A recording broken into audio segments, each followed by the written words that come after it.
7, 6, 5, 4, 3, 2, 1. You'll never have the sacred stone. Oh, this you crazy mother.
Seven, 6, 5, 4, 3, 2, 1. You'll never have the sacred stone. Oh, this you crazy mother.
What we do here is go back.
Right at the end of that song.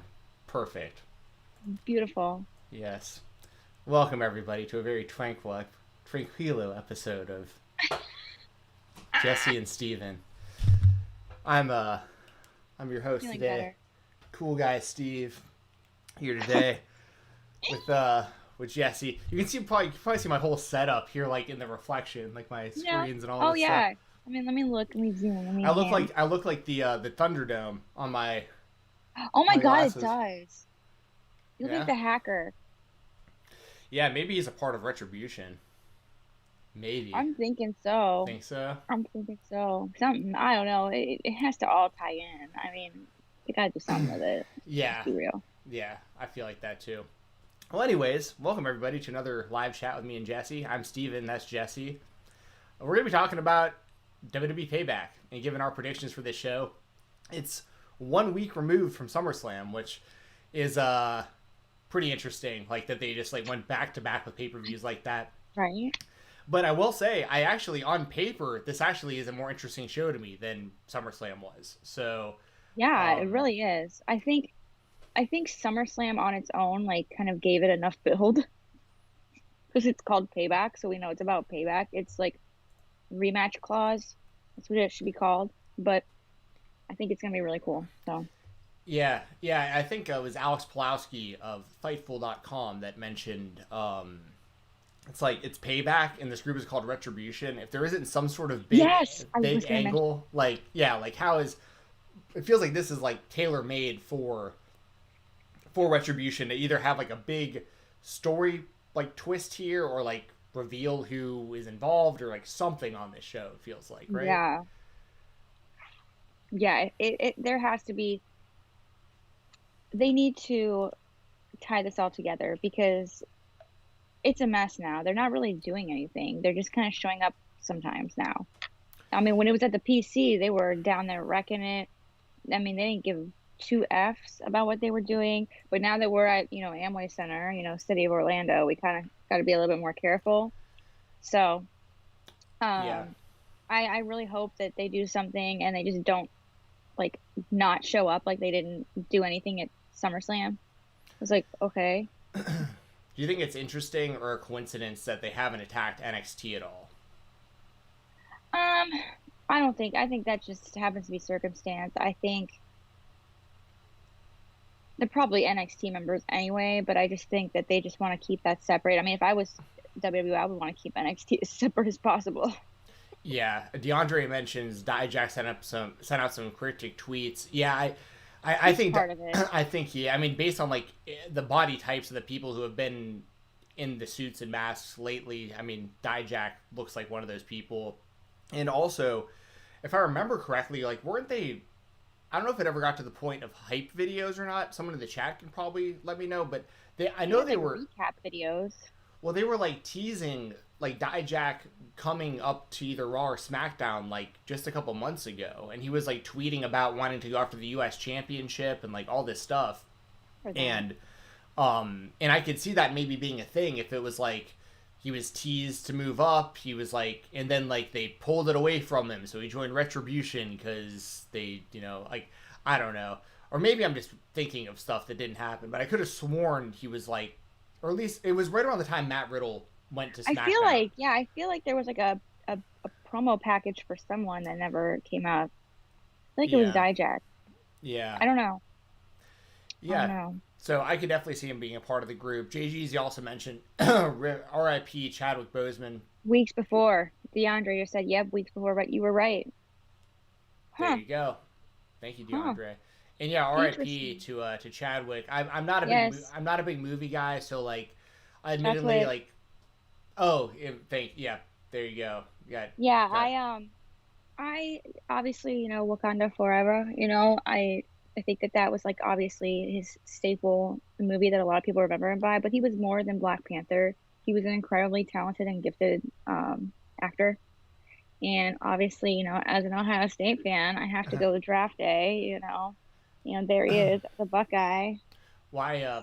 I saw 42, which he played Jackie Robinson in. Yes, he did, and he died on Jackie Robinson's day. Yeah, that's wild. But that movie was really good. Like, as someone who doesn't watch many movies, I did go out of my way to watch that one just because I was very interested in the story, and obviously I knew who Jackie Robinson was, and I was a big baseball fan growing up, and he played that role fantastically. Like, it was So that's really my only experience with him was that movie, and it was a powerful movie. Like, it was, it really, they did a really good job in that movie, kind of like depicting that time period and like how racism was like super strong back then and all that. It's important, I think, for like people like us, like white people, to watch that movies like that, because it kind of gives us a little bit of perspective into like the history of why, you know, people of color right now are so angry. And I think it's an important aspect. So I think it's something important that is educational for us, and we need to. And he did a great job in that movie. You're right. And my husband's actually watching Black Panther right now. He's really upset about this because Black Panther is like his favorite Marvel movie, and we went and saw like all the movies. And I think, you know, this kind of is important to talk about a little bit in terms of wrestling as well, because, you know, we all poo-pooed on Roman Reigns for so long, gave him so much, you know, beef and crap. Little did we know what struggles he had gone through. And when they said that he had died of when they said that Chadwick Boseman had died of stage 4 colon cancer, and he never told anyone, like I didn't have any idea. It's like, you never know what people are going through silently.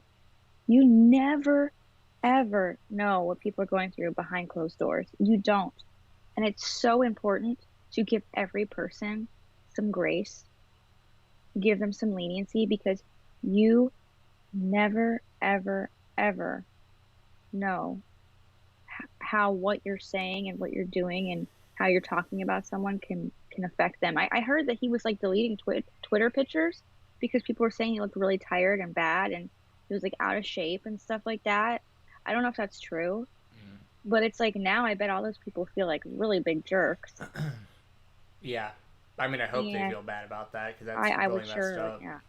And so I think it's, you know, along those lines, you know, like with Roman Reigns, like, well, of course we can like not like his character and not agree necessarily, and we'll talk more about Roman Reigns' character later, but and not necessarily agree with the storylines that they're putting these wrestlers through, but they're at the end of the day, they're people. They're people just like us. They're playing characters on television for us, and we're grateful for that.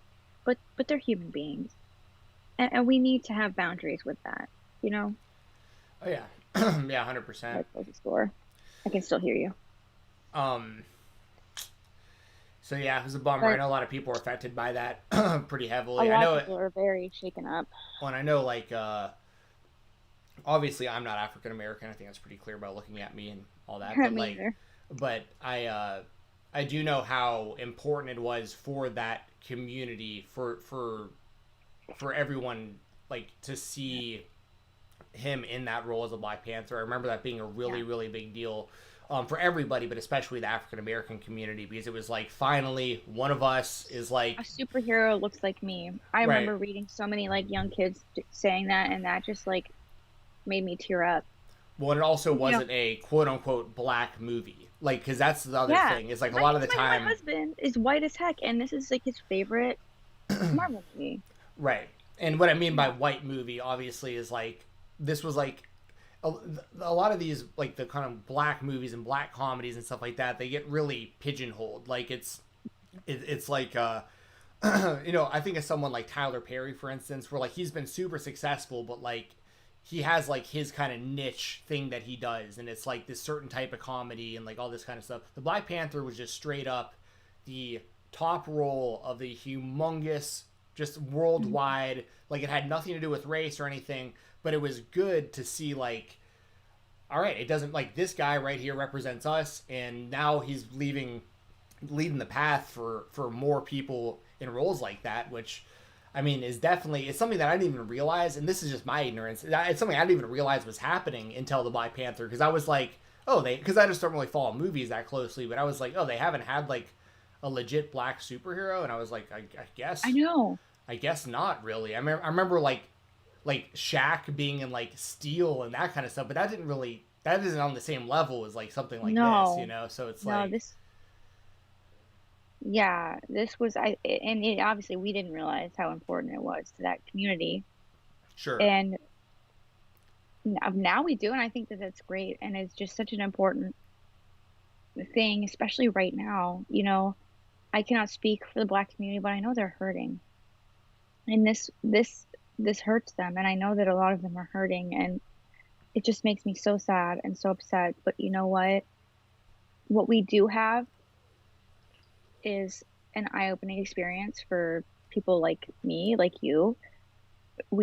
It was an educational, like 42 was an educational movie for people like me. yep, Black same. Panther made me kind of not check my privilege, but check my privilege and be like, wow, man, I should really be grateful that, you know, I've had superheroes that are like my color. Of course, like, you know, I don't really want to, and like my gender, I guess, but Captain Marvel was such a trash movie. I don't count that. But, you know, like it made me realize how like grateful I should be and how more aware of their pain and their struggles that I should be. And I think he's going to be missed. Obviously, he's already missed. But thank goodness we have his movies and his words and his legacy to live on. And I hope people can just not be jerks on the internet. I know they will, but you never know what someone's going through. And I think it's a big testament to that. Yeah, Jay Jeezy says that he was a hero on and off the screen. Says he even visited 6 children while he was sick himself for 4 years. And from what I understand, like nobody really knew he was sick. So No, it's like, just like Roman. yeah. So yeah, I although once again I wasn't super familiar with him, I did watch 42, and I thought that was a great movie. And even as someone who grew up a baseball fan, and I even went to, I mean, my degree is in sport management. I had an actual class in college called The History of Baseball and the American Culture. Like it was an actual class that I got actual credit for. Wow. And it was a class about just the history of baseball. And obviously they covered Jackie Robinson, and I'd known about Jackie Robinson growing up and all that stuff. But the movie, the way they depict it, it's like they did such a good job of like even going that next step where I was like, I knew Jackie Robinson was the first black baseball player. I knew that he had struggles and stuff. But then when you see the way they depict it in the movie, you're like, oh man, this is like way worse than I even like realized it was. So yeah, super educational. And yeah, I guess I'll just kind of leave it at that. But at Throwback mentions he was good in 42 as well. What's up, Throwback? Welcome in. Yeah, hi, Throwback. I guess we're gonna get into our predictions here really quickly. Before we get into that, if you'd like to get your predictions in and be a part of the show, or if you have something to say that you want us to talk about, please use the super chat feature. It's really appreciated for both of us of these videos because it's pro wrestling related. Typically get demonetized in our language. We really try to keep it clean, but we can't help ourselves. We're not binded by like an ESPN or FCC contract, so they do get demonetized. So it does really help both of us out. As you guys know, I'm pregnant. You know, Steven, he's just starting up some new jobs, and so it does really help both of us a lot, and it means a lot to us. And you get your like little username put up on the screen. It's like free promotion for you. Like right up. And we go over your questions. So. Oh my God! Why can't it not up there? I know. Like right up there. Right it's here, all backwards. Right. I know it's like right there. It's pretty cool. We also have it some Easter eggs on what is it called? The donations. The donations. The link is in the description. Also shout out to Chalkline. Chalkline gave me these sweet, amazing freaking jackets, and I'm wearing these Undisputed Era track pants. And guys, no joke, these are the most comfortable pants I've ever owned, and I'm not lying. These are more comfortable than sweatpants. These are more comfortable than pajama pants. These are great. It's super high quality. This jacket is so comfortable. I'm gonna wear it tonight on the Thunderdome because I'm gonna be in the Thunderdome for Payback. And I'm super excited. So shout out to Chalkline. Go check them out. I'm follow them on Twitter, on Instagram. They're really active on Instagram. Really, really comfortable. Oh my God, I'm like so comfortable right now. So shout out to Chalkline. Yeah, shout out to Chalkline. What up, y'all? Yeah. I'm trying to get some jackets over here. So, but yeah, definitely take advantage of that. If you want your statement, comment, question, whatever, read on the air, we will make sure to do that. If you do a super chat, you'll be prioritized. Same goes with donations. All works the same. Well, I guess I can pull this right up here, and we can get into our Payback predictions. I have a dinner tonight that I got to be ready for in about an hour and a half, so that's, you know, just so everyone knows. Is this the card? This is the card, yep. Oh, man. Well, thank God it's kind of... I mean, yeah, it's a fair, not big 4 pay-per-view card. Yeah, I think this is actually a pretty solid show. I mean, especially considering they had to pretty much try to build the entire thing in a week, or just use storylines or storylines that just didn't happen at SummerSlam.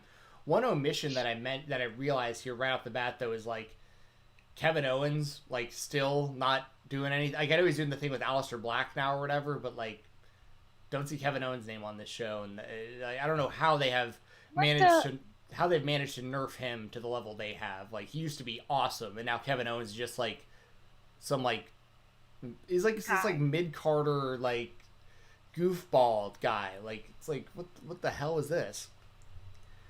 I hate it. That's an injustice. He's about to get smoked by WWE. And he's gonna get smoked by Aleister too. You can just tell.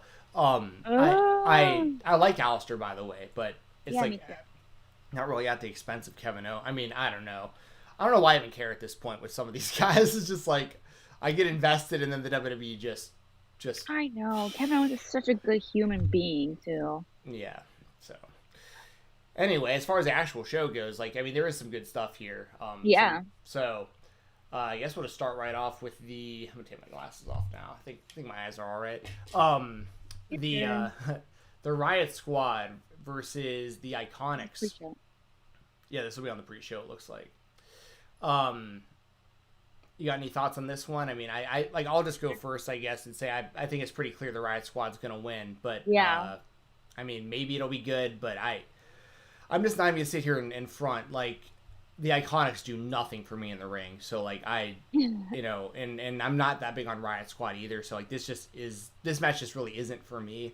But hopefully it exceeds expectations. I'll go into it optimistic, and hopefully they deliver on the pre-show. But I'll take the Riot Squad. What about you? I'm also gonna take the Riot Squad. Obviously, the Riot Squad is, you know, Ruby Riott is just a phenomenal wrestler, and Liv Morgan's a phenomenal wrestler. Billie Kay and Peyton Royce, they're really funny. They've improved a bit. Peyton Royce has improved quite a bit in the ring. I'll definitely give the credit there. Yes. Yeah, and But I mean, it's a pre-show match. It should be fine. It'll be fine. I hope it exceeds my expectations. I hope it's fun. But Riot Squad's gonna win. So Yeah.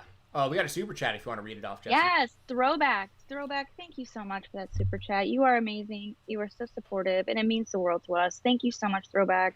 Seriously, it means a lot, man. Thank you. Thank you for your support all the time. Don't worry, I see you on Twitter. I see you. Thank you so much. Seriously. Throwback says it's sad that the SmackDown tag titles, the IC title, are not being used. They want viewer interest.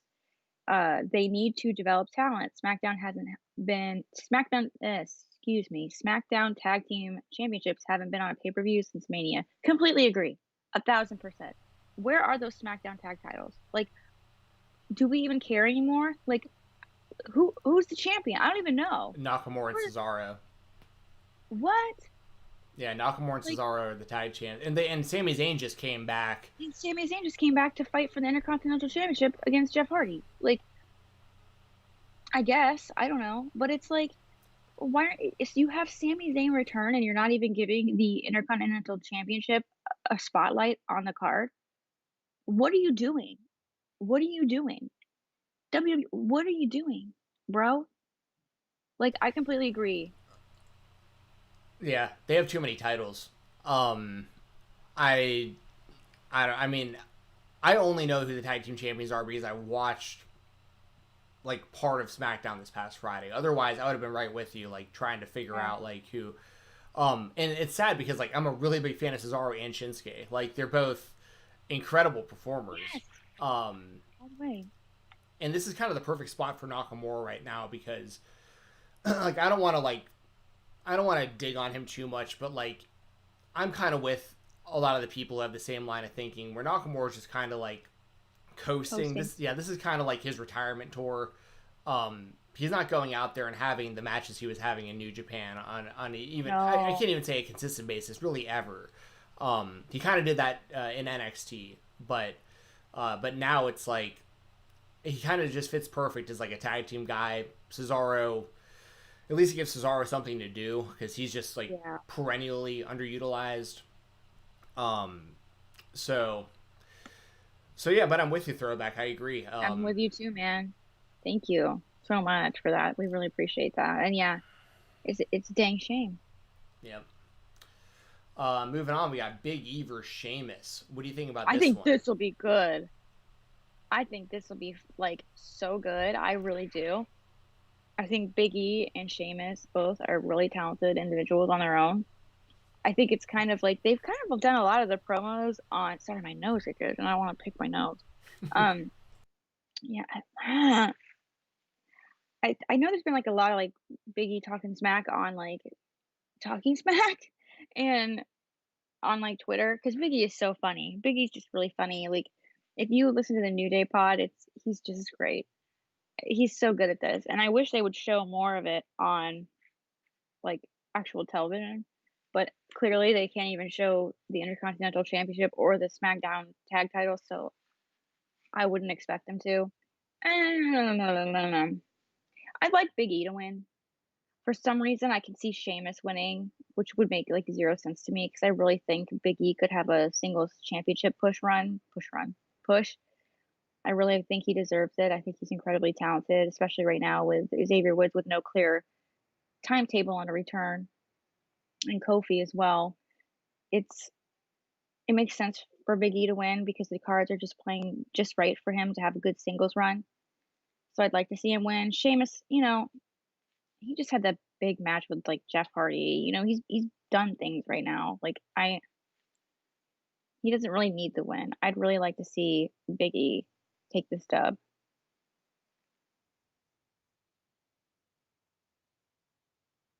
Mm. Oh wait, sorry. I think I was muted just then. Sorry about that. Yeah. Yeah, I agree. I'm with you. I think Big E should get the win. I think it's pretty clear that they're like building him as a singles guy, and I like that he's going out there and saying like he doesn't want to be just like every other like monster like wrestler. Like he wants to keep doing the comedy stuff. He wants to be something different, which I respect. Like if he's gotten this far doing the New Day stuff. Kofi had a run in the New Day with the world title, like, so I'm fine with it. Like, give Big E the win here. I don't think Sheamus needed the win over Jeff Hardy either, that he got. So like, I'm not. You never really know with Sheamus. Like, Sheamus is always like he's like one booking decision away from like a world title run. Like, always, I feel like he just kind of goes from like kind of not doing a whole lot, then all of a sudden like he's like world champion or like getting title matches, then he like kind of goes down and like does a tag team thing or something, then out of nowhere he's like back in the mix or like wins the Royal Rumble or like something like that, kind of out of nowhere. So I never count Sheamus out, but I think it makes all the sense in the world for Big E to get a win here. So I'm gonna my AirPods died, so I'm trying to use my husband's. So You're good. okay, You can still hear it and everything. All right? You're on speaker, so Okay, cool. Let us know if there's like an echo or anything in the chat, but I think it sounds all right. okay. Hold on, let me try this. I was like, "Are you serious? It didn't even warn me." Wonder if I can fix this too. If I can move myself at all, if it'll try to get my kind of. This is trash. This. Yeah, we're gonna go with that for now. That way you don't have to see the mess on my desk. And you can see my wall socket behind me too. Nice. I don't like that. I'm gonna move myself over a little bit more. Fine. There we go. We're gonna go with this. But yeah, we're both going with Big E there. Moving on, we got Matt Riddle versus King Corbin. I mean, I'm a huge Matt Riddle fan. I don't really know what's going on with him much because I don't really watch SmackDown that often. So I know he's been doing this feud with Corbin for a while. I hope this is the blow off, and I hope Matt Riddle gets the win. So I'm just gonna go with Matt Riddle to win this one. And I hope it's good because bringing Matt Riddle from NXT to SmackDown, kind of the last thing I would have thought is like, yeah, you're good, is like book him with Baron Corbin. Is that for me?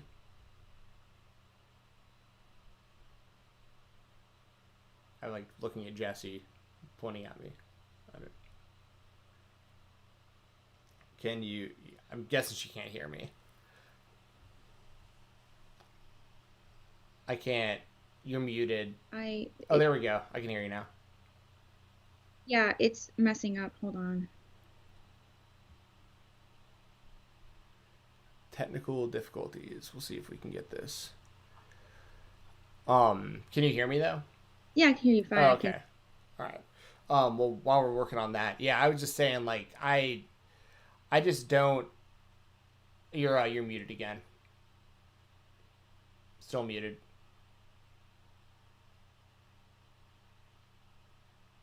Still can't hear you.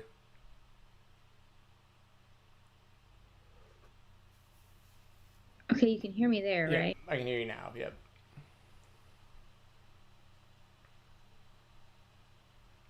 Matt can't hear you. Still can't hear you. Well, we're just gonna have to use this microphone. Okay. As long as you can hear me, like I can hear you all right. Yeah, I can. Okay, you can hear me all right? Yeah, this is good. Okay. But yeah, so it's just one of those things where like Matt Riddle gets called up for NXT, and I'm expecting him to be. I know he did a thing with AJ like briefly, and I'm expecting him and like Daniel Bryan and like Drew Gulak and like all this stuff that like in my mind I'm like, oh man, they could make Matt Riddle like a big star, like and have him have these like awesome matches. And the last person I would have ever imagined is like a feud with King Corbin. I'm like, really? Right? Like of all the people, like you're gonna. Like, I don't hate King Corbin, by the way. I think he's actually way better than people give him credit for. But it's like, of all the people. But I'm hoping Matt Riddle gets the win here, and this is the end of that, and they do something with Riddle after this. But that's just my opinion. What do you think is going to happen here? Matt Riddle needs a win here. I'm sorry. I do not know what the hell they think they're doing with Matt Riddle. He's incredibly talented. He is a legitimate fighter. I know that he's had some, personal issues with the speaking out movement, which I respect. But if I'm looking at him as purely a character, I don't know what the hell they're doing. I don't know if this is punishment. If it's punishment, please let me know, because then I'll be okay with it. But to not act like that hasn't happened, and just like throw him out there with like King Corbin. I mean, I guess it makes sense. King Corbin needs something to do, but honestly, even like the whole King Corbin gimmick just needs to go. He's been King of the Ring. When did he win King of the Ring? It has to have been over a year. It has to. It has to have been over a year. He needs a new gimmick. He needs a new he needs a refresher. Like, he just needs like a change. I think that, hell, have just Matt Riddle dethrone them, put his crown on, and do a stone dance. That would be funny as hell. Have Matt Riddle just be like, oh, I'm the king now. Like, that would be funny. Yeah. But I think this match is going to be. I honestly think this match is going to be better than I expected. I honestly do. I think they're going to deliver. I will say that. It's just a really weird matchup. Yes, it is a really weird matchup. And DeAndre, I do remember that interaction on Twitter. I did like a video, and I was like, I'm going to bow to him, and I went, psych. And he was like, did you just almost fall? And I was like losing my balance kind of. Yeah, because I was like really stoned, but I wasn't going to say that. And I was like, no, I was curtsying. So I was doing like a curtsy, and he was like, oh, okay. But I've actually met Baron Corbin in real life. I met him at WrestleMania Access for Orlando, and he's the nicest guy in real life. Like, he's like the coolest dude. Like, he is very social. He's really good at small talk. Like, that's me. I'm really good at small talk. I could get an interview out of a brick wall. Baron Corbin is super duper cool, really nice to everyone, like stand-up guy. So me seeing him as a heel, like, obviously he's supposed to be a heel on TV. He fits the heel kind of aura. But he's a really nice dude, and I think this match actually will be really good. I think this match will shock a lot of people. I really do.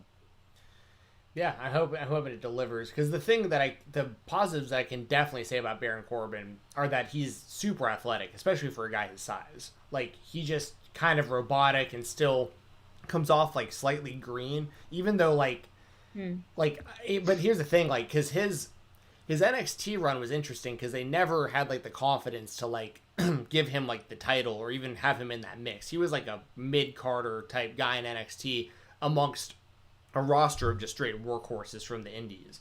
And so it made a lot of sense to move Corbin to Raw and SmackDown when they did, because like he was just going to get lost in. It's similar to Elias in a lot of ways, same kind of thing. And with Corbin though, like Elias, they rarely ever even use as a wrestler. Baron Corbin has definitely gotten better like over time. Like, he's definitely a better wrestler now than he was Very in NXT. So. And his athleticism's always been there, obviously being a former NFL player and stuff. So I think that the mix of Corbin's athleticism and Riddle's just overall, his athleticism, his style, like his MMA stuff, all the stuff that he does, conditioning, I think between the two of them, they actually might. I really do think they're going to have a good match tonight. I really hope they do. I think so too. Moving on, we got Dominic Mysterio and Rey Mysterio taking on Seth Rollins and Murphy. Who do you think wins this match and why? Did you say Rey Mysterio? Okay, no, and Rey Mysterio. Okay. Yeah, Dominic and Rey. Dominic and Rey. I mean, I'm sure it'll probably be Seth and Buddy Murphy. I just feel like Dominic and Rey are gonna win. Just please, so they can end this. I mean, it makes. Of course, it makes probably more sense for Seth Rollins to get the win because he's like the Messiah, but he already had the win over Rey Mysterio with the eye for an eye match or whatever. And they gotta give Dominic some kind of. I mean, they can't make him look like a fool. He just started. Have Buddy Murphy take the pin, or whatever, and save Seth Rollins. Seth Rollins beats up Buddy Murphy, and then maybe Retribution comes out, and they're his new Messiah, or like whatever, disciples. I don't know. I'm just kind of shooting the shit. Maybe that's how maybe they'll come out and like whoop on Murphy. And that kind of I don't know.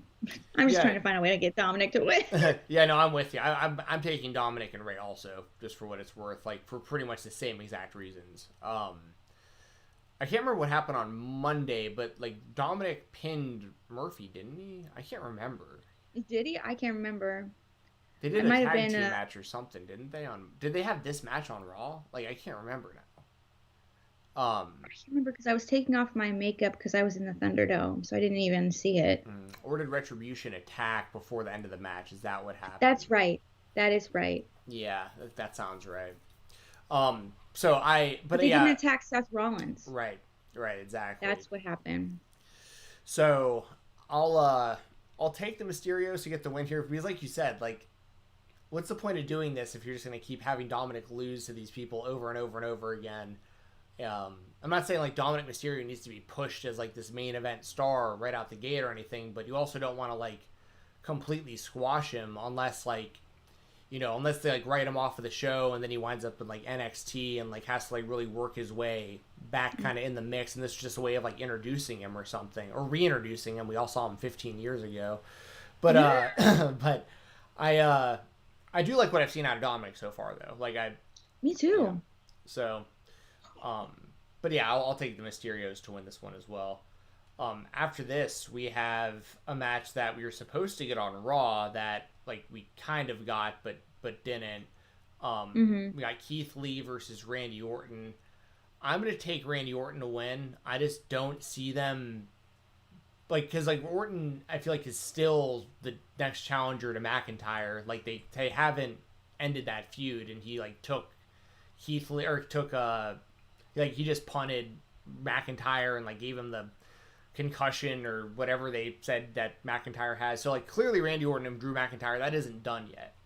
So I just can't imagine them putting Keith Lee over Randy Orton. But at the same time, like they got Keith Lee out there with bad music, stupid gear, like immediately doing everything they can to like I don't know why they wouldn't just take exactly what you saw in NXT and just put that on Raw. But they had to Vince McMahon it up, and everyone's already souring on the guy. One day into the show and one day into the job, everyone's already like over it, and it's like, which sucks because Keith Lee is awesome. I totally agree. Yeah, I know, but yeah, I'll turn it over to you. I mean, I feel the same way. Like Keith Lee, I said it before he lost the title to Karrion Kross. I was like, I think Karrion's gonna win, but I think Keith Lee is like should be the champion, like a long-term champion. The guy's great. But yeah. So what do you think happens in this one between Keith Lee and Randy Orton? I think this match ends in a disqualification. Sorry, I hit Siri. Sorry, I meant to lock my phone. I hit Siri.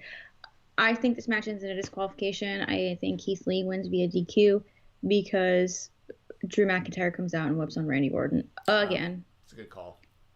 Or something like that, or Drew McIntyre costs Randy Orton the win via distraction, but I don't really see that happening with Randy Orton because Randy Orton's better than that.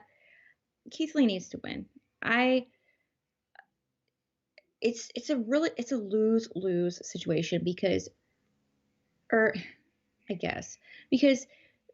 you put Keith Lee in this scenario where you put him in with literally like the top guy in the company right now, like virtually the top guy, who's the guy that's been the top guy in the company since WrestleMania, basically. You know, you put Keith Lee against Randy Orton, so the cards are already stacked against him. You have him come out to new music because WWE's petty and they don't want CFO music on their main show because they don't work with CFOs anymore. And you put him in this new gear, which is fine, whatever. I'm okay with that, you know. You're knocking the wind out of his sails. And Keith Lee is so incredibly kind. He's incredibly talented, gifted, athletic. He deserves to be pushed.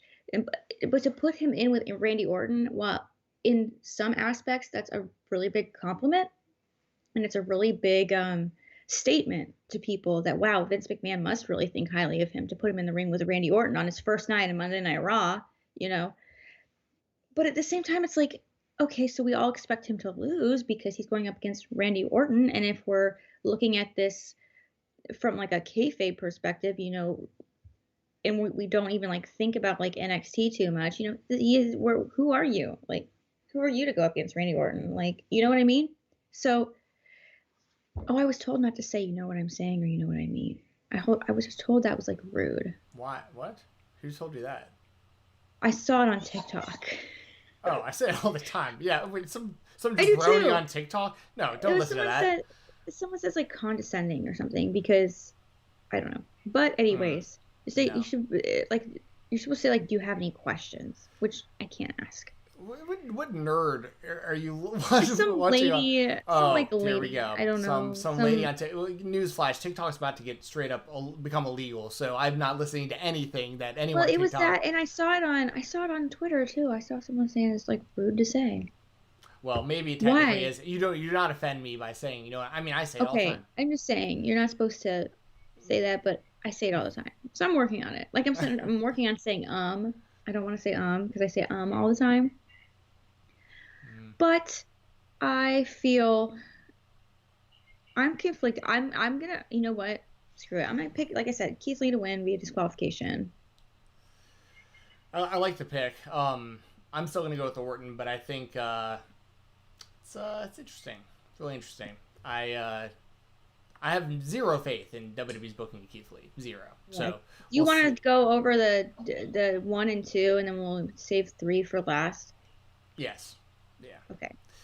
I can't remember if there's anything else with this Keith Lee, Randy Orton stuff I wanted to bring up. I can't remember. The CFOs thing, like, I get that and all, but, like, what I'm really pissed off about with all that is I don't know why they ended their relationship with Jim Johnson. Like, that guy created all of the best theme songs, like, in WWE's history for, like, over 2 decades. Yeah. And, like, I CFOs did some good songs for them, like, don't get me wrong, but, like, I don't know why they couldn't have had like both around. Like if you want like more of like a modern type sound, you go with CFOs. If you want like an epic, like potentially legendary theme tune that everybody always remembers for the rest of their lives, Jim Johnson. Like, yeah, I don't get it. But yeah, anyway, moving on. We have Apollo Crews taking on Bobby Lashley. Apollo Crews defending the WWE United States Championship. Bobby Lashley, we're assuming will have the Hurt Business of MVP and Shelton Benjamin by his side for this one. What do you think about this matchup, and who do you think wins? Bobby Lashley. This feud, I don't know. It's fallen flat for me. I feel like the Hurt Business needs to do more. They're doing a lot of stuff in Underground. I mean, actually, but then again, Underground is like going away for some reason, and like it's like fading. And I'm like, no, I want more Underground. Then again, if they're gonna do more in Underground, then Bobby Lashley shouldn't win, and Apollo Crews should retain. I'd like to see Apollo Crews retain because I like him. However, to establish a more dominant Hurt Business, I feel like Bobby Lashley needs to win. He needs some gold around his waist to make him look cool, make him look official. I'm just gonna pick Bobby Lashley. I don't know. Yeah, like everything logically speaking for me goes Bobby Lashley, but I am going to take Apollo to retain. I don't know how he does it. I don't know if it's. I mean, I was surprised to see, not really because I know Apollo is strong, but I was surprised to see he could get Lashley up for his like twisting powerbomb thing. He got him up on his shoulder. So like, my whole thing is like, because obviously they've started Apollo Crews a lot of times. So I'm not saying that he's immune to that happening again, because it definitely could happen again to him. But I think they've invested enough at this point into Apollo as U.S. champion that like I feel like he should come away from this whole Hurt Business storyline like the winner over these people. Like actually elevate and push Apollo Crews if you're going to. But it can't be at like the complete expense of the Hurt Business. Like Shelton can afford it and MVP can afford it because they've been around a really long time. And they're kind of like lower mid-carders anyways that have been like re-elevated to this level with the Hurt Business. And they're doing a great job. I think MVP is killing it. I think Shelton's looking better than he's looked in a long time. And then you have Lashley, who I feel like you just have to be really careful with because Bobby Lashley is one of these guys that like should always be a threat to like the heavyweight title scene. Like, yes, you know, just yes. We just got a donation. I don't want to miss this because it won't pop up in the super chat. It says it's from Marty D29. Thank you, Marty. Thank you, Marty. He says, enjoy the show. Or maybe he's saying he enjoys our show. It says, enjoy show, time for college football, go Dogs. Yes. Yeah, he's from your area, so. Cool. Very cool. Yes, thank you so much, Marty. I know I'm missing college football. I'm hurting right now. I'm hurting puppy. I was watching college football last night, literally in tears. So. Because I was so happy and yet so sad. Yeah.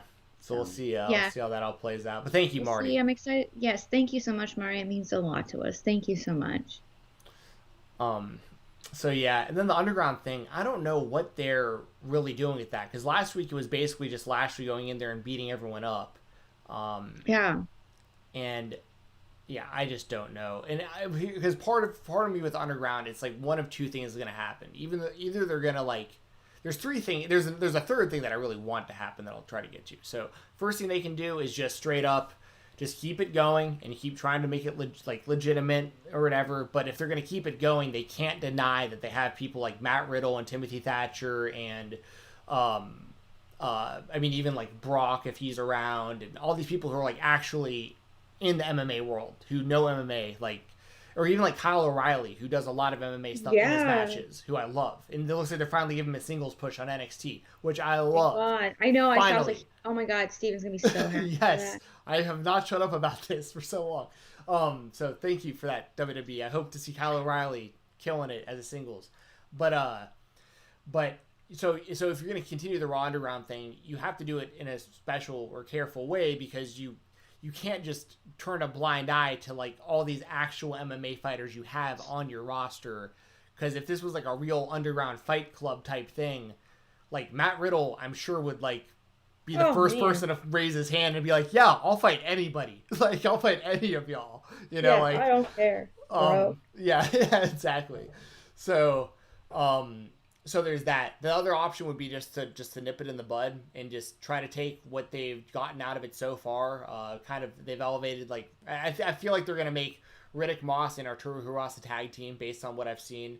They've tried to push that Baba Tunde guy, whatever his name is. Mm-hmm. The guy who looks like Goro with the multiple arms from Mortal Kombat. They've been trying to like re-elevate Dolph Ziggler by making him look more legitimate. The Viking Raiders. So there's people that have like, you know, they're I think Raw Underground is helping them out. And then the third option, what I really want to see happen, is Retribution attacks Raw Underground, and they all just get the living shit beat out of them. Like, I think that'd be the funniest thing to ever happen. Is like they just come into Raw Underground and they're like, yeah, we're taking over, yeah, and then like that would be so like, funny. Lashley just like beats the hell out of like 5 of them at one time, like, and just squash it. Just squash Retribution. But yeah. Anyway, moving on. Bayley and Sasha Banks defending the tag titles against Shayna Baszler and Nia Jax. Am I up first on this one, or you? Yeah, you are. I'll say Bayley and Sasha retain, because I don't think that Baszler and Nia are going to be able to coexist throughout the whole match.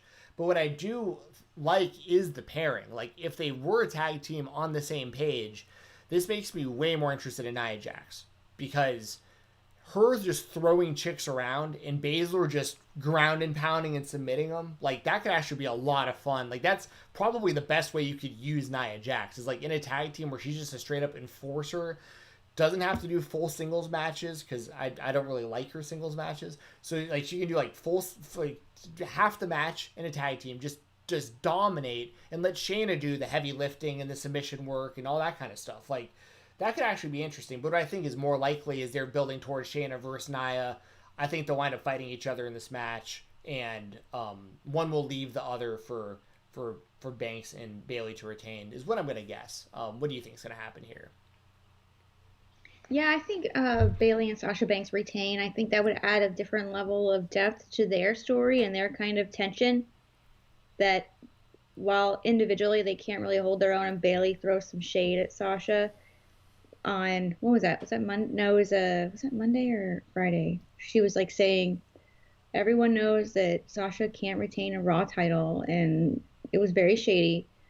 But I think they'll retain. I just can't see Shayna Baszler and Nia Jax as tag team champs. I just can't. I mean, it's a cool team. I think it's really rejuvenating for Nia Jax.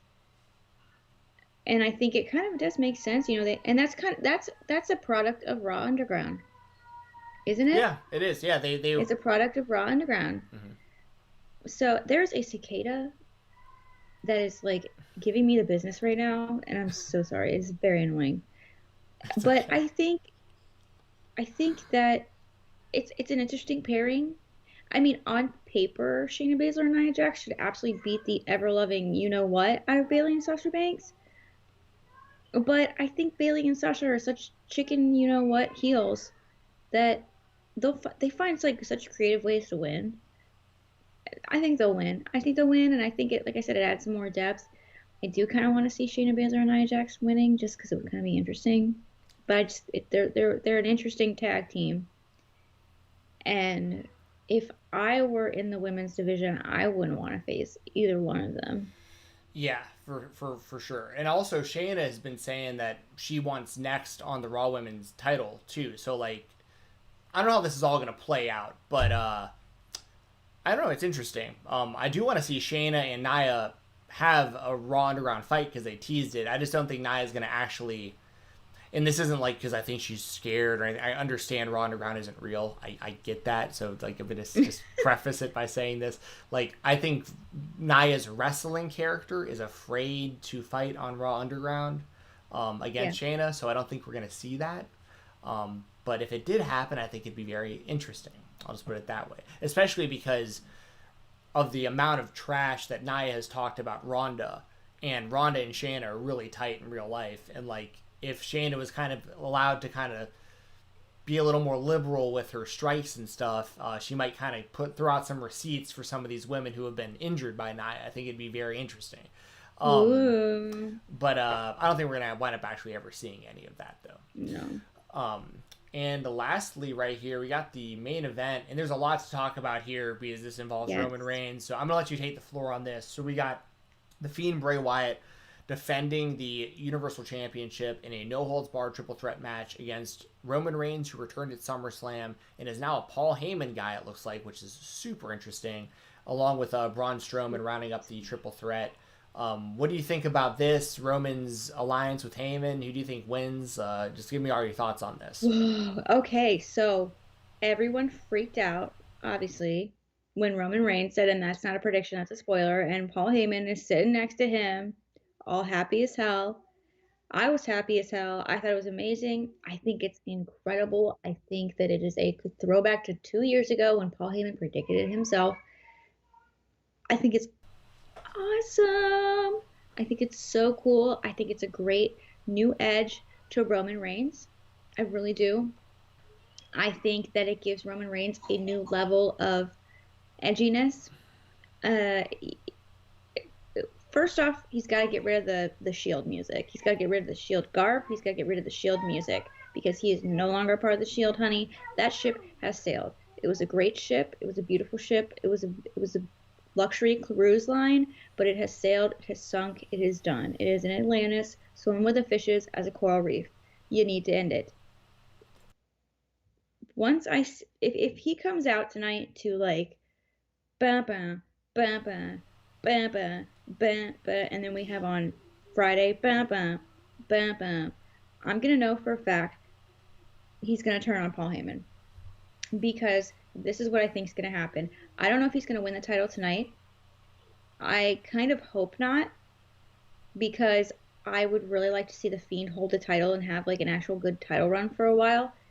And I think that him and Roman Reigns, like together, with the Firefly Funhouse stuff, the Fiend could deep dive into Roman Reigns' psyche, Roman Reigns' evolution as a person. You were never really liked. I think psychologically, the Fiend could really mess with him. I don't see Braun Strowman winning this. Please God, don't let Braun Strowman win this. I think it's time for that train to be stopped and put out of commission because it is just a caboose now. I'm not sure what's going to happen. I know that obviously either the Fiend or Roman Reigns is going to come out the champion. I think that to me personally, I would like to see The Fiend win. And I'm just going to predict The Fiend win for the sake of continuing this feud. Because I don't really want to see The Fiend have to like be fighting for getting the title back, because he just got it back, because he just did that. He just fought back and scrambled and Firefly Funhoused back the Universal title, or the Universal title from Braun Strowman. So I would, for smooth sailing, I would like to see The Fiend retain. Use magic, whatever. Use your dark witch powers from The Fiend. I don't care. I'd like to see The Fiend win. Braun Strowman taking the fall? Probably. However, what I do see happening whenever Roman Reigns does win the Universal Championship is I do see him turning on Paul Heyman, because I do not think, while we all want it and we all want Roman Reigns to be a heel, we all want Roman Reigns to be and stay and maintain status as a Paul Heyman guy. I really don't think that PR wise, like for WWE, just because Roman Reigns is such this like big, they're trying to make him like the next John Cena. I just don't see them going with it. And I see him kind of turning babyface and saying, I won the championship. Now I don't need you, Paul Heyman. Like, you suck, whatever. I don't know. I as much as I love it, as much as I want to see it be a thing, I just can't see Roman Reigns like actually staying a heel. Unless he's like a tweener. You know what I mean? Yeah, I'm with you 100% of the way on all that. Like, I'm kind of fearing and think that I like, if I had to bet money, I would say that is what's going to wind up happening. Like, he'll kind of use Paul Heyman. Wow. Like, he'll kind of use Paul Heyman, and then like it'll turn out that he was only using him to like get back to the title, and then he'll turn on him, and it's kind of right back to the whole, what we were kind of left with before. But I don't want that, though. I really want to see him as a Paul Heyman guy for a while, especially if Brock comes back anytime soon. Because that's like, because you have so many options there of either Brock and him teaming as like just like a completely unstoppable force, or Brock comes back and he's like, what the hell, man? Like, I bail for a little while, and now you're riding with Roman. Yeah. Like, what the hell is this? And I don't know. And Jay Jeezy mentions the CM Punk, Paul Heyman turn and all that stuff. Yeah, I mean, we could see something really similar to that too, where Roman turns on, Paul turns on Roman right before or right as Brock comes back or something. Oh, yeah. Or maybe he just straight up chooses Roman and Brock's the babyface when he comes back. Like, I mean, they could just totally change the dynamic also. So there's a lot they can do.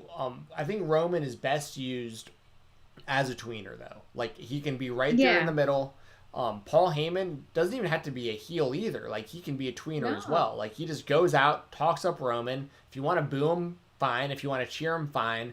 But give him new theme music. Take off the bulletproof vest thing he wears. Like, make him just reinvent him. Like, the guy looks like a badass. He looks good. His promos are better than, they don't suck, but when he has to do his promos, they fall flat because he's reading a script someone else is making him read. Yeah. Like, if Heyman was out there, Heyman does his own thing and does his own. I'm assuming Paul Heyman writes all of his own stuff, and he just hits bullet points based on the storyline. And if they can have Roman going out there and just saying a few things, he can talk more than Brock does, but you go out there, you say a couple things here and there, you let Heyman do the majority of your talking, you just stand there looking like a badass and just beat people up. Like, I don't know.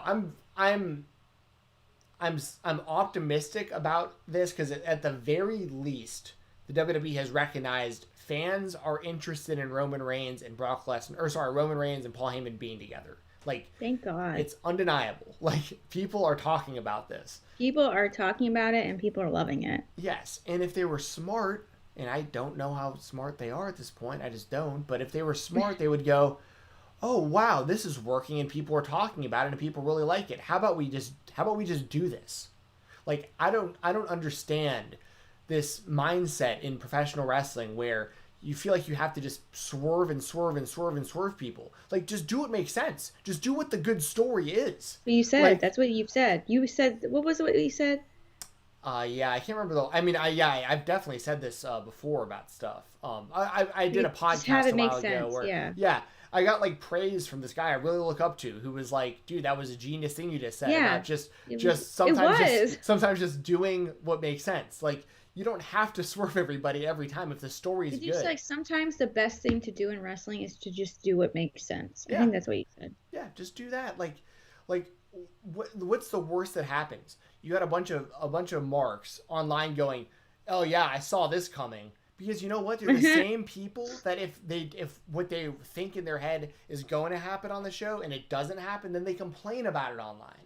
Like, it's like, stop catering to that fan base. Like, there are plenty of fans like myself sitting around that, like, we see this all coming. We're like, oh yeah, this story makes sense. Like, if I was booking the show, I'd probably do this because it makes sense. And then the WWE is like, well, all right, the fans are sitting at home and they're thinking it's going this way, and it should go this way, but because, you know, we try to trick them, we're gonna just wind up going this way at the end. And it's like, okay, so now your hardcore fan base is gonna be split between either you should have done the other thing, or, oh yeah, I saw that coming.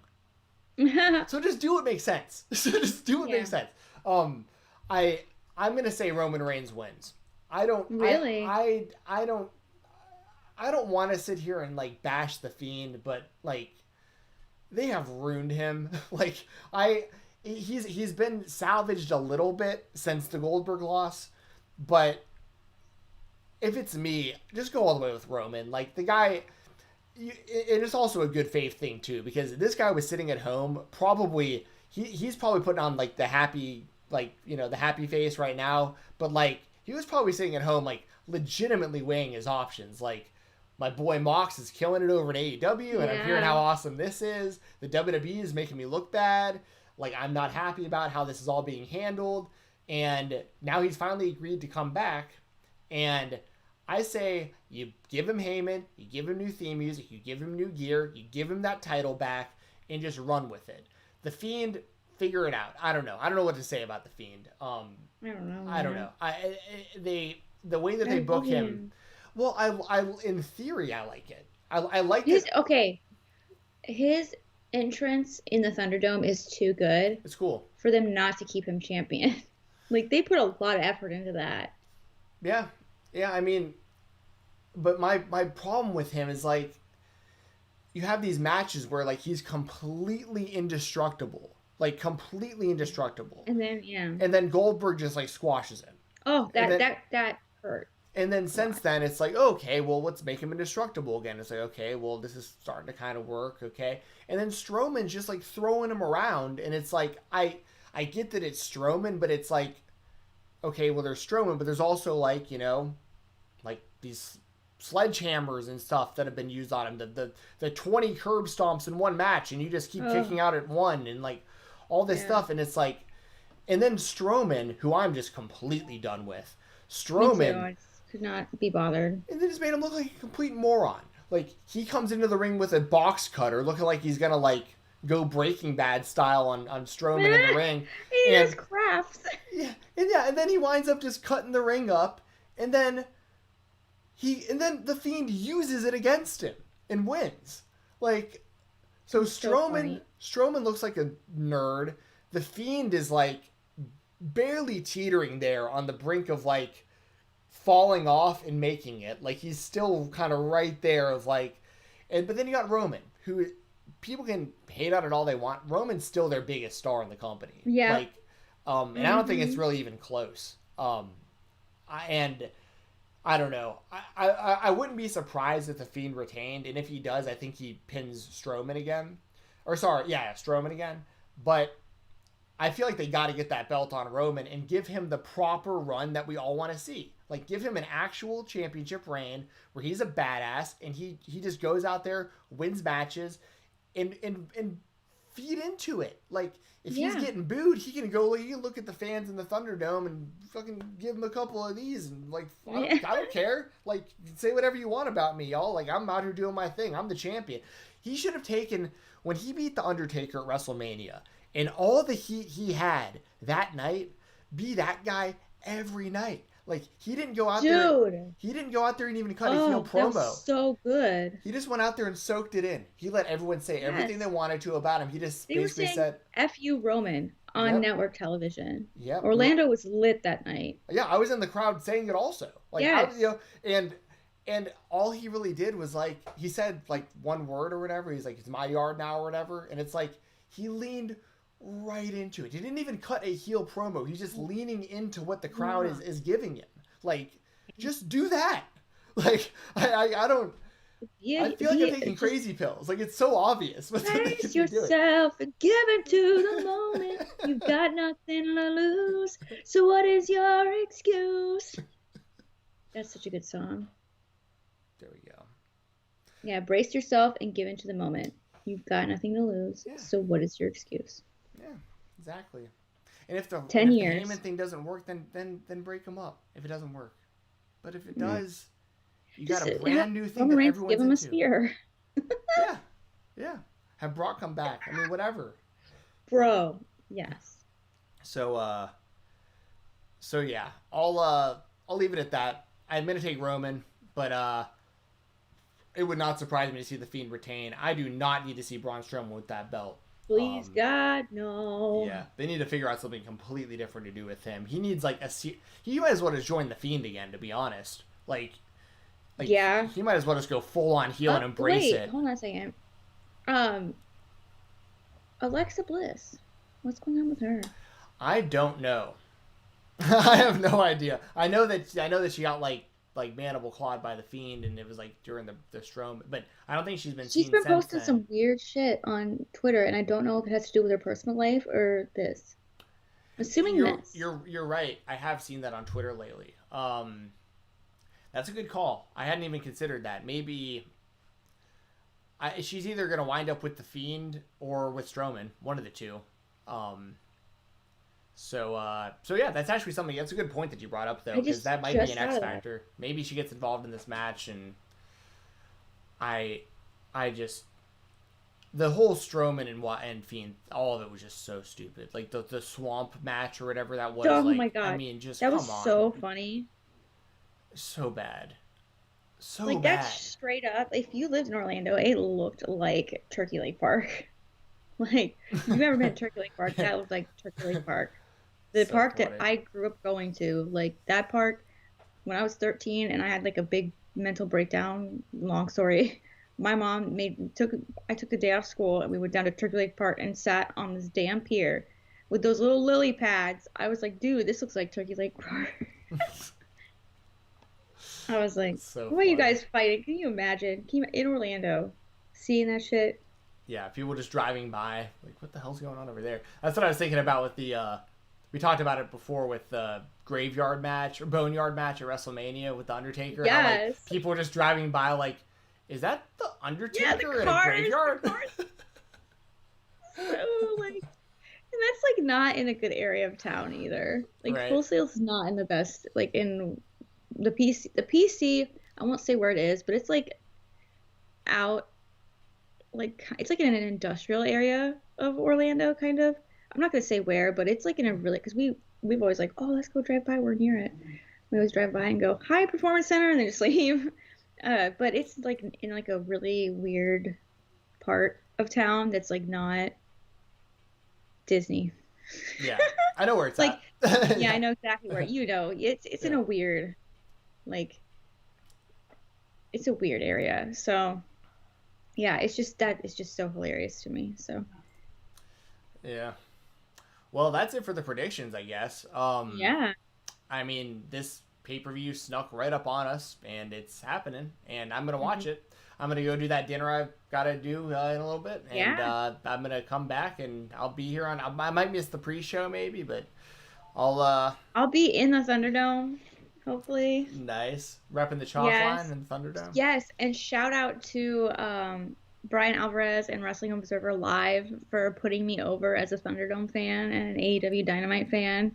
That was the coolest thing ever. And then I got mentioned 2 days ago because I was telling them about the temperature scanners. Nice. I thought that was really cool. I love those guys. They are so great. Mike Sempervive and Brian Alvarez. They are like the sweetest. They're literally such great human beings. Like outside, I know people give them a lot of shit, but they are really nice. I have never felt threatened or disrespected by them, any of them. So I'm just saying they're really cool dudes.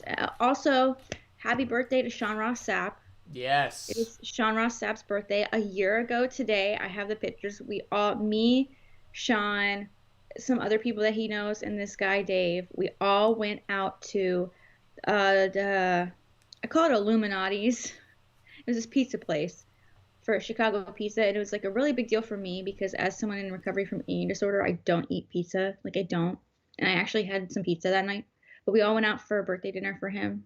Like I think it was like a couple nights later. No, it was that night.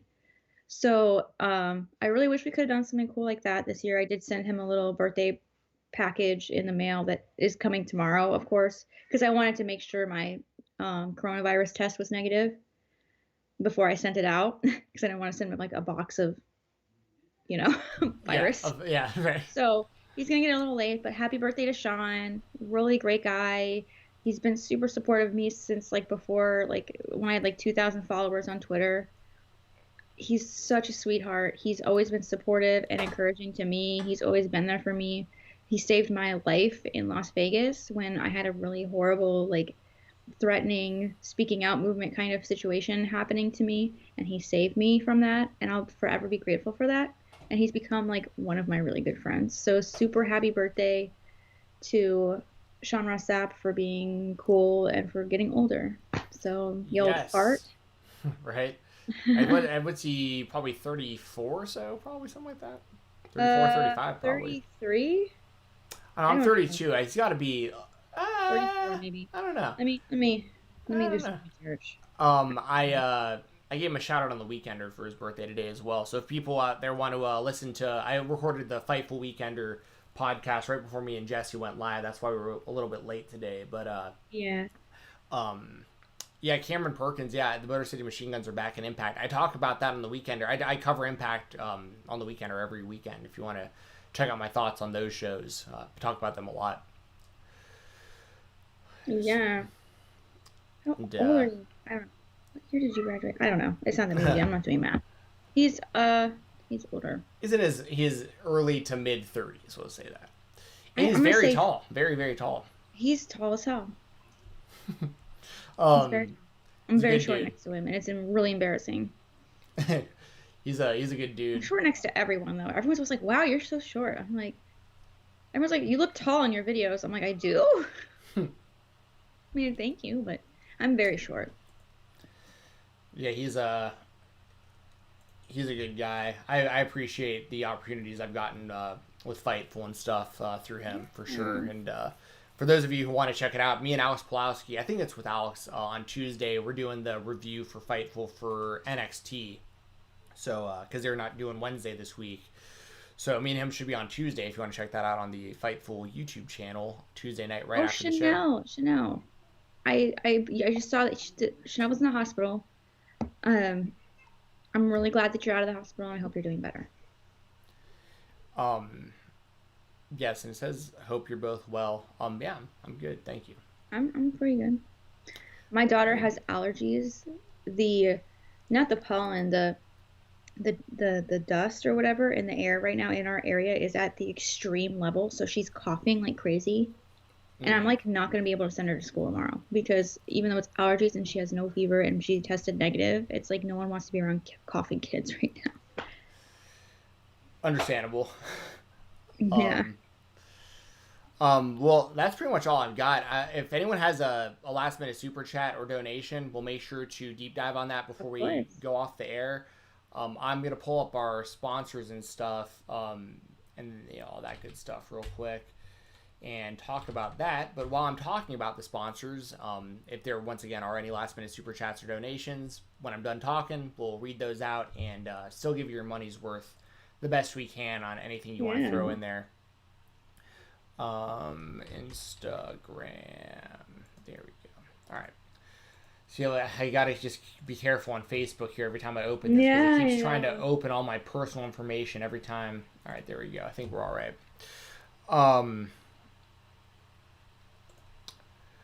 All right. So first up, we got Music City Toys and Collectibles. They are the place to go for action figures, autographs, DVDs. Really anything you think about, anything pro wrestling related, they've got it, and they'll give you a good deal on it. I buy a lot of my WWE, like my old school WWF action figures. I always have a hard time saying WWF now because I never say it anymore. WWF action figures. Obviously, I collect a whole bunch of different stuff, but I get a lot of my stuff through Music City Toys and Collectibles. They are fair priced. They are nice people. They do good business, and they're always doing sales. Like even just yesterday, if you're a fan of Teenage Mutant Ninja Turtles, for instance, they put up all these different items yesterday, and you can just claim them. Like you see how much they are. Like if you want this Ace Duck for $8, I would just reply right there, yeah, I'll buy it, and then he would invoice me an $8 PayPal, and he'd mail it to me. Like, I mean, super easy to use. They also do live sales where they go through and he'll be on camera and he'll put up an item, and you say you want it, and then they'll invoice you for it. So awesome stuff. Check them out on all social media. Just search for Music City Toys and Collectibles. Also, shout out to WrestleRumble.com. The current contest going on WrestleRumble.com, we have the NXT Gold Rush. So for $1, literally $1 entries, you can see it right here, somebody's going to win the NXT Heavyweight Championship, the NXT Women's Championship, the NXT North American Championship, both NXT Tag Team titles. You're going to get the NXT UK Championship, the Cruiserweight Championship, and the NXT UK Women's Championship. That is a total of 8 replica championship belts for $1 entries. And these are not like the Walmart little kid, like my AEW belt and stuff. Like this is the legitimate. I actually have this belt right here, the NXT Championship that I won from them years back. So like just proof that the prizes are for sure real. And this is, I mean, and speaking of winners, I mean Hannah Moore just won 5 belts the other day on this. Yeah. thing. I mean, like, so check it out. You can win a lot of stuff. They're constantly doing pick'em contests as well. So there's entries for raffles. There's entries for pick'em contests. Just stay up to date with all their stuff on Twitter at WrestleRumble. Sorry. And lastly, I've got my brother here. I'm not signed in as anybody on point. Sorry, can you mute your side real quick? Okay, we're good. It was loud. We got my brother Brian Jensen. You can follow him on Instagram at BoxingATL. That's BoxingATL. He is a co-owner of Steel Boxing and Athletics. He works with nonprofit Parkinson's foundations that do boxing and dexterity work and that kind of stuff. He can help you reach your goals. Whether you're just wanting to learn how to throw punches or want to lose weight or whatever it is. He can meet you in person at his gym. He can meet you in person at your house or your business. He can meet you out in a park. He can help you through Zoom calls, remotely from anywhere.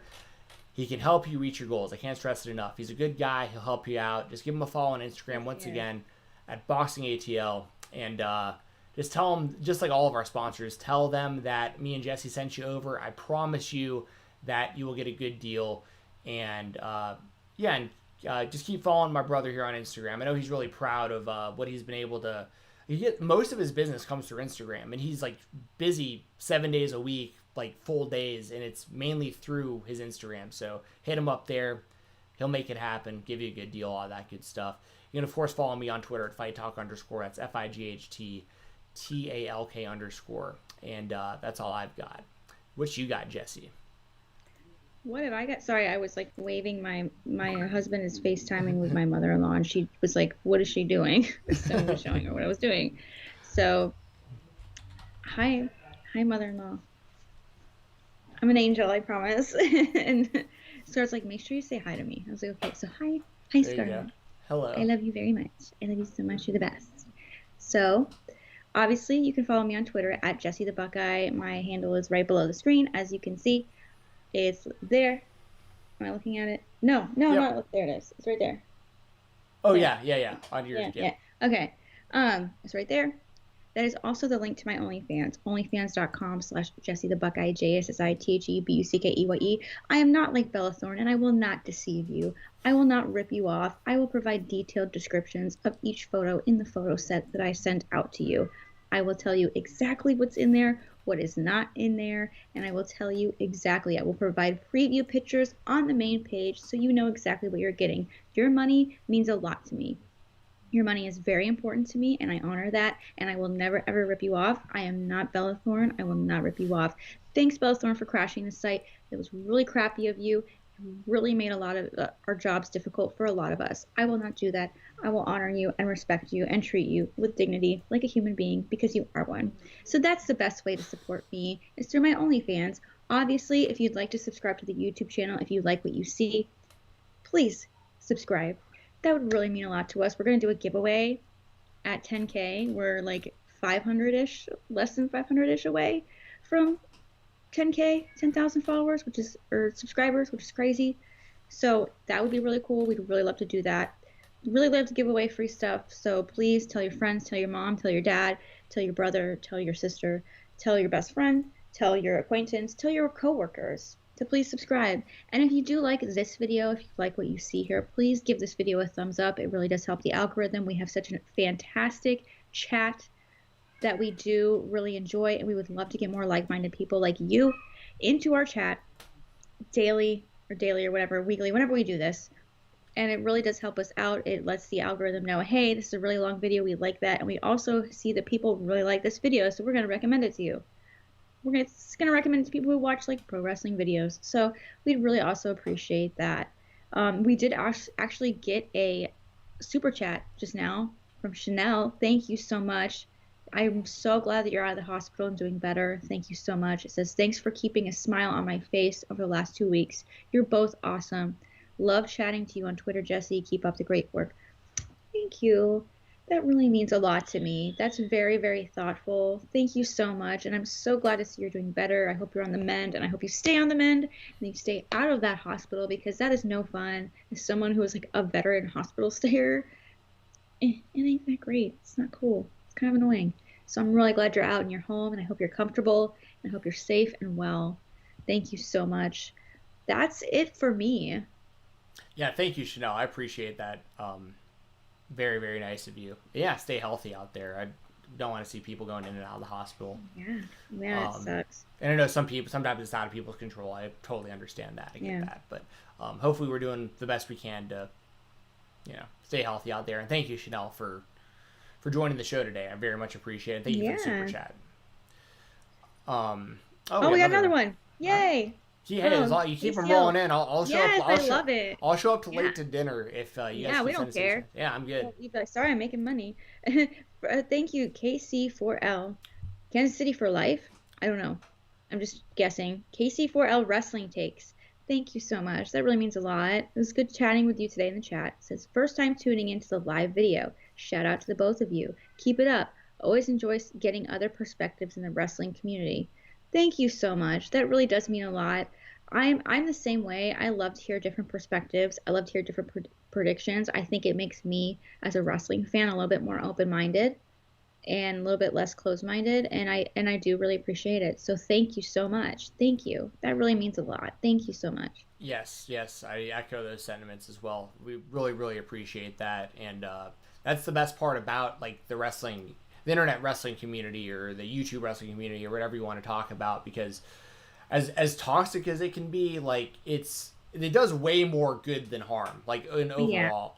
And it's something where like it's cool to have an outlet where people listen to like our thoughts on this stuff, and like, what people might not know about me is like when I'm not broadcasting on YouTube or podcasting or video editing or whatever, I'm watching YouTube, I'm listening to podcasts, I'm very much in the same exact world, like 24 hours a day. Like I watch podcasts that some shows that there's like 10 views total. Like I'm like one of like 10 views because like I just want to see and hear this particular person's perspective. I'm also in there on the live chats with people like Monster who might have 20,000 people watching him or whatever. And it's like I try to get perspective from the whole prism of wrestling, whether it's Twitter or the dirt. I've kind of fallen off the dirt sheets lately because I don't like spoilers, but like you know what I mean. I'm constantly trying to see what's going on, and I wouldn't have started doing this if it wasn't for the people before me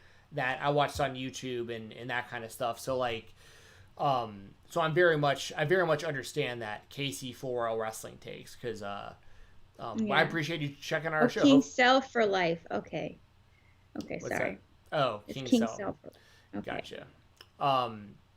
So yeah, hopefully you join us in the future. I hope you enjoyed the show. Thank you. Yes. And by the way, Jim Cornette roasting a certain person in wrestling media and defending Tony Khan in the process was like the best thing ever. Figured you'd like that. Yeah. Oh my God, that was great. I was like, yes, please. KO, please. I'll stay out of it, but I did think that was a very interesting conversation. So. I mean. Yeah. Yeah.